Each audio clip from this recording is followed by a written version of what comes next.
వచ్చే ఎన్నికల్లో అంటే ఎన్నికల టైం కాదు కానీ నిన్న జరిగినటువంటి కార్యక్రమం ద్వారా సామాజిక న్యాయ సమరభేరి ద్వారా వచ్చే ఎన్నికల్లో 100 సీట్లు కొట్టడం ఖాయమని సీఎం రేవంత్ రెడ్డి గారు అంటున్నారు.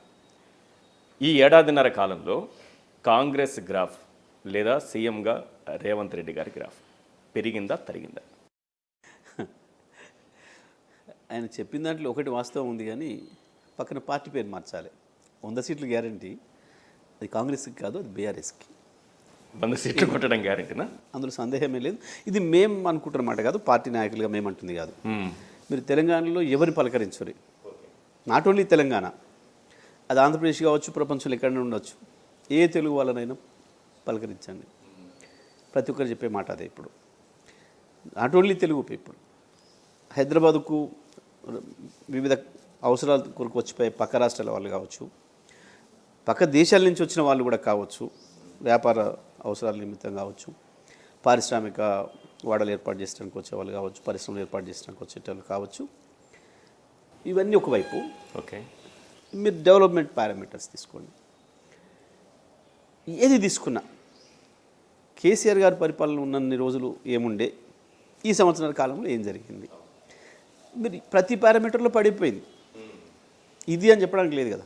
వ్యవసాయ రంగం డౌన్ఫాల్, పారిశ్రామిక రంగం డౌన్ఫాల్, ఉపాధి రంగం డౌన్ఫాల్, ఆర్థిక రంగం ఇంకా దారుణం. ఎందుకు? కేసీఆర్ ఉన్నన్ని రోజులు ప్రతి సంవత్సరం పెరుక్కుంటూ వచ్చింది, ఇంక్లూడింగ్ కరోనా టైం. కానీ ఇప్పుడు ఒక్కటే సంవత్సరంలో ఎటువంటి ప్రకృతి విపత్తులు లేవు, ఏ ఇబ్బందులు లేవు, 15 నుంచి 18,000 కోట్లకు తగ్గింది ఆదాయం. అంటే ఏంది? ప్రతి సంవత్సరం ఏమో 15,000 కోట్లు పెరుక్కుంటూ పోయింది. ఈ సంవత్సర కాలంలో, నేను వచ్చిన సంవత్సర కాలంలో 15,000 కోట్లు తగ్గిందంటే దాదాపు 30,000 కోట్లు నష్టపోయింది రాష్ట్రం. కానీ బీఆర్ఎస్ పోతూ రాష్ట్రానికి అప్పులు నిచ్చిపోయింది. ఈ అప్పుల నుంచి ఏం చేయాలో అర్థం కావట్లేదు, ఏదన్నా చేద్దామంటే. సో అప్పులకు సంబంధించి ఒక ప్రత్యేకమైన చర్చ పెట్టాలి ఈశ్వర్ గారు, మీ దాంట్లో పెట్టిన వస్తాను. అసలు మేము వచ్చిన నాటికి ఉన్న అప్పుతోనే వచ్చినాం మనం. తెలంగాణ రాష్ట్రం అన్నాడు, మనం ఇద్దరు అన్నదమ్ములో విడిపోయినాం. ఓకే, అప్పుతోనే విడిపోయినారు. సపోజ్ నేను పెద్దవాడిని, మీరు చిన్నవాడు, అప్పుతోనే విడిపోయినాం. మీరు ఏం పని చేయాలన్నా మళ్ళీ కొత్తగా అప్పు ఎత్తేవాలి కదా, మీ దగ్గర ఏం లేదు కదా ఆస్తి కదా. అక్కడి నుంచి తెచ్చిన అప్పుతోని 4 ఇంతల ఆస్తి పెంచాడు కేసీఆర్. తెచ్చిన అప్పుతోని అవల్ల 3.5 లక్షలు మా జీడిపి. మా అప్పు 80,000 కోట్లు. మొన్నటి వరకు మాకు 4,20,000 కోట్ల అప్పు, 15 లక్షల కోట్ల జీడిపి. తెచ్చింది 4 లక్షల కోట్లు అయితే 12 లక్షల కోట్ల ఆస్తిని పెంచాడు కేసీఆర్. ఇది వాస్తవం. ఇంకొకటి, మేము వచ్చినాడు 300 కోట్ల మిగులు బడ్జెట్, మా బడ్జెట్, రాష్ట్ర బడ్జెట్. మేము పోయేనాడు 5,800 కోట్ల మిగులు బడ్జెట్తో ఇచ్చినాం. ఇంకొకటి, ఈ అన్నిటికీ మించి మేము వచ్చినాడు 1,12,000 తలసరి ఆదాయం ఈ రాష్ట్రంలో ప్రతి పౌరుంది.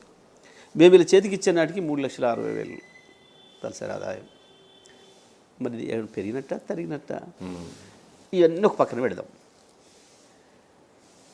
నీకు ఒక్క సంవత్సరాల కాలంలో 2 లక్షల కోట్ల అప్పు తెచ్చినావు. సంవత్సర కాలంలోనే 1,52,000 కోట్ల అప్పు తెచ్చిండు. అంటే నీ రాష్ట్రం బాగుంటే అప్పిచ్చిరా, నీకు దివాళి తీసినప్పుడు అని అప్పిచ్చిండ్రా? బాగుంటేనే ఇస్తారు కదా. ఈ మధ్యకాలంలో కొత్త పాట పాడిండు, నేను పోతే చెప్పులు వేసుకుపోవడానికి వచ్చిన దొంగలు చూసినట్టు చూస్తున్నారు అని. అది వాస్తవం. ఎందుకంటే అప్పిచ్చేటోడు వచ్చినోడు దొంగ మంచోడా గుర్తుపడతారు. కేసీఆర్ ఉన్నన్ని రోజులు అప్పు పుట్టింది, ఇప్పుడు నువ్వు పుట్టలేదు అని అంటే మొదటి సంవత్సరం పుట్టింది నీకు కూడా. దాన్ని కూడా రేవంత్ రెడ్డి గారి పైకి 100%. ఎందుకు అని అంటే నీ చేత కావట్లేదు నీతో అని అర్థమైపోయింది. కేసీఆర్ ఉన్నప్పుడు ఉంటుంది, అదే పద్ధతిలో ఉంటుంది అనుకుని ఇచ్చారు మొదటి సంవత్సరం. ఎందుకంటే రాష్ట్ర ఆస్తి అట్లే ఉంది, రాష్ట్ర ఆదాయం అట్లే ఉంది, కాబట్టి కేసీఆర్ ఉన్న పద్ధతిలోనే ఇది కొనసాగుతుంది తెలంగాణ అనుకుని ఇచ్చారు మొదటి సంవత్సరం. ఒక సంవత్సరంలో నీ పర్ఫార్మెన్స్ తేలిపోయింది. ఓకే, నువ్వేందో అర్థమైపోయిన తర్వాత ఎట్లా ఇస్తారు వాళ్ళు? ఇది విషయం.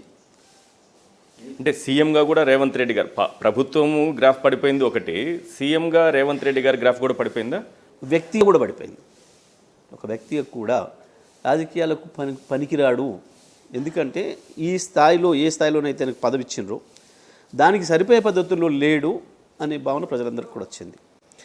నేను అనడం కాదు, నేనేదో రాజకీయ ప్రత్యర్థిని కాబట్టి ఆరోపణ చేయడం లేదు. మీరు ఎక్కడికైనా తెలంగాణలో ఏ మూలకైనా మేము కెమెరామెన్ తీసుకొని పోయి ముందట పెట్టి అడగండి, సరిపోతలేడు, పనికిరాడు, చేస్తలే, ఇంకా వాళ్ళ భాషలు చెప్పాలంటే వేరే ఉంటాయి. గ్రామీణ భాషలు చెప్పాలంటే దానికి బూత ఆడవుతుంది. ఈయన భాష వాళ్ళు మాట్లాడతారు, ఆయన భాషనే వాళ్ళు మాట్లాడతారు, మేము మాట్లాడడం. కానీ ఆయన భాష గా స్థాయిలో ఉంది. సో కాబట్టి వ్యక్తిగా ఫెయిల్ అయ్యిండు, ప్రభుత్వం కూడా కథమైపోయింది. మీరు అన్నట్టుగా వ్యవసాయం డౌన్ఫాల్ అన్నారు, కానీ రైతు భరోసా ఇచ్చాం, రుణమాఫీ చేశాం, గిట్టుబాటు ధర కల్పించాం, రైతు బీమా ఇచ్చాం, తర్వాత సన్నబియ్యానికి 500 బోనస్ ఇచ్చాం. నిన్న రేవంత్ రెడ్డి గారు ఆ సామాజిక న్యాయ సమబేరి సందర్భంగా రైతు రాజ్యాన్ని తీసుకొచ్చింది ఒక కాంగ్రెస్ పార్టీ మాత్రమే అని చెప్తాను. నేను రేవంత్ రెడ్డి మేమో చెప్పడం కాదు కదా, రైతులు కదా చెప్పాల్సింది అన్నమాట.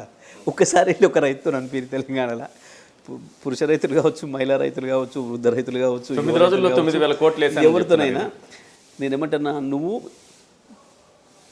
26,000 కోట్లు బాకీ ఉన్నావు రైతులకు. 26,000 కోట్లలో నువ్వు ఇచ్చింది కేవలం 9,000 కోట్లు. ఇంకా 17,000 కోట్లు పాత బాకీలో ఉన్నాడు.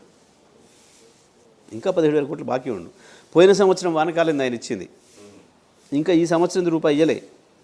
పోయిన సంవత్సరం యాసంగి 2-3 ఎకరాలకి ఇచ్చి మిగతాది ఇవ్వలేదు, అది బాకీ ఉన్నాడు.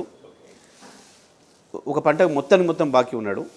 ఇప్పుడు ఇచ్చింది పోయిన సంవత్సరంది తప్ప ఇంకా ఈ సంవత్సరంది 9,000 కోట్లు, మొన్నటి మధ్యలో ఎగ్గొట్టింది 7,000 కోట్లు, 16,000 కోట్లు చిల్లర ఇంకా బాకీ ఉన్నాడు తప్ప రైతులకు ఇయ్యలేదు. 17,000 కోట్లు బాకీ ఉన్నట్టేనా? రైతులకు ఇంకా బాకీ ఉన్నాడు. ఇకపోతే రుణమాఫీ విషయంలో 56,000 కోట్లు మొదలు వాళ్ళు లెక్కలేసింది, 50,000 కోట్లు.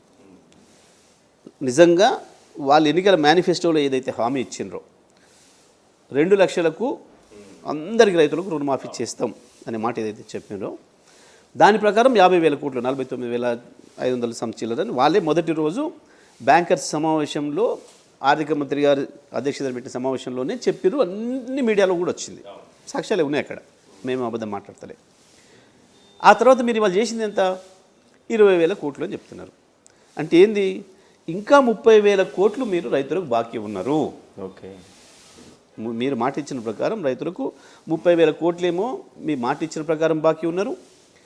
17,000 కోట్లేమో రైతు బంధు, మేము ప్రారంభించిన రైతు బంధువును కూడా మీరు ఇవ్వకుండా ఎగ్గొట్టి ఇంకా బాకీ ఉన్నారు. మీరు రైతాంగానికి 47,000 కోట్లు బాకీ ఉన్నారు తప్ప మీరు ఇవ్వలేదు. ఇంకొకటి, ఇంత సిగ్గుమాలి మాట్లాంటారు చెప్పుకోవడానికి ఎందుకో. ఇక వాళ్ళ గురువుగారు ఎట్లుంటాడో వారు గట్టినే ఉంటారు కాబట్టి, గురువు దగ్గర శిష్యులే ఉంటారు కాబట్టి అబద్ధాలు చెప్పడానికి కూడా వెనక ముందు ఆలోచించకుండా, మీరు తెలంగాణలో గత 6 నెలల నుంచి రైతు బీమా వచ్చిందా? ఒక రైతులను అడగండి, వస్తే నేను దేనికైనా ఒప్పుకుంటాను. లేదా? రైతు బీమా క్లోజ్ చేసిండు. ఇవాళ మీరు ఇప్పుడు పోయి అడగండి, ఏ ఊర్లోనైనా రైతు ఈ మధ్య మరణించిన రైతుకు ఎవరికైనా బీమా వచ్చింది అంటే నేను రాజకీయాలు తప్పుకుంటాను. దుర్మార్గంగా రైతు బీమా మీటింగ్లో చెప్పారు. అబద్ధాలు చెప్పడానికి సిగ్గు లేకుండా ఉంటారు కదా. అసలు లేస్తే మాట్లాడితే పొద్దులేసి అబద్ధాలే తప్ప నిజం మాట్లాడడం అనేది తప్పు వాళ్ళ ఉద్దేశంలో, వాళ్ళ భావనలో. నిజం మాట్లాడితే వాళ్ళు ఆ రోజు తెలియదు ఒక పని చేసినట్టు, పొరపాటు చేసినట్టు ఫీల్ అవుతారు. సో కాబట్టి వాటిని వల్ల వేయాలి. ఇంకొకటి, ఏం సామాజిక న్యాయ సదస్సు అండి అది? వచ్చింది ఎవరు, తెచ్చింది ఎవరిని, ఏం చేసిరని సామాజిక న్యాయ సదస్సు? ఏం పని చేశారు? సామాజిక న్యాయం అంటే ఏంది అసలు? దాని డెఫినేషన్ ఏంది? నువ్వు చేసింది ఏంది? దేనికి డబ్బా కొట్టి రాయించుకుంటున్నావు? మీకేమైనా అర్థమైందా? నాకంటే కాలేదు సరే, నాకు అంత జ్ఞానం లేదు, వారిని అర్థం చేసుకునేంత ఆ జ్ఞానిని అర్థం చేసుకునే శక్తి మాకు లేదు. కానీ మరి మీకన్నా ఏమైనా అర్థమైతే చెప్పుర్రి. ఏం సామాజిక న్యాయం, ఏం చేసిండ్రు, దాని డెఫినేషన్ ఏంది, దానికి వీళ్ళు చేసింది ఏంది, దేనికి పెట్టిరు?